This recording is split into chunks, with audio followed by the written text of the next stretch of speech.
Bilasizmi? Yuzimga bitta gelikda puli ketgan. Men hozirgi paytda faqat ayollarimiz yuziga o'xot qiladi-ku, lekin yosh nimaga siz holatingizni ko'rib turibmiz. 18 yoshli qizlarga o'xshaydi bo'yin sohalaringiz. Qo'lni tashqi tomonlari. Faqat yuzga o'xot qilishga ham ayollarimiz mana shu bo'yin bilan vozrasini sotib qo'yadi-yu. Shunga qarab qaraysiz. Biz yuz bilan nafaqat ishlaymiz, albatta bizni bo'ynimiz va qo'llarimiz vozras beradi.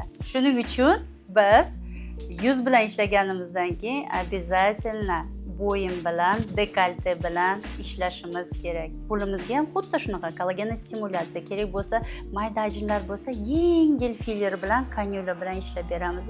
Lekin qo'llari yosh qizchalarga o'xshaydi. Bo'yin bilan ham to'g'ri kollagen stimulyatsiya qilish kerak, fibroblastlarni ishlatishimiz kerak. Unga muolajalar polniy qilinadi. Qanaqa muolajalar desalaring, обязательно men kremniy ham qo'shaman, dimaya ham qo'shaman, yantarka ham qo'shaman, aminokislota qo'shaman, peptidlar qo'shaman. Endi holatiga qarab, har xil insonlar individual podxod qilib beraman unga. Sizni ham yoshingiz 35-40 dami? Bo'yningiz soha, dekolte, qo'l bilan sotib qo'yaptimi sizni? Men sanab o'tgan protseduralarimni hoziroq yoziling va mendaqa krassotka bo'lasiz.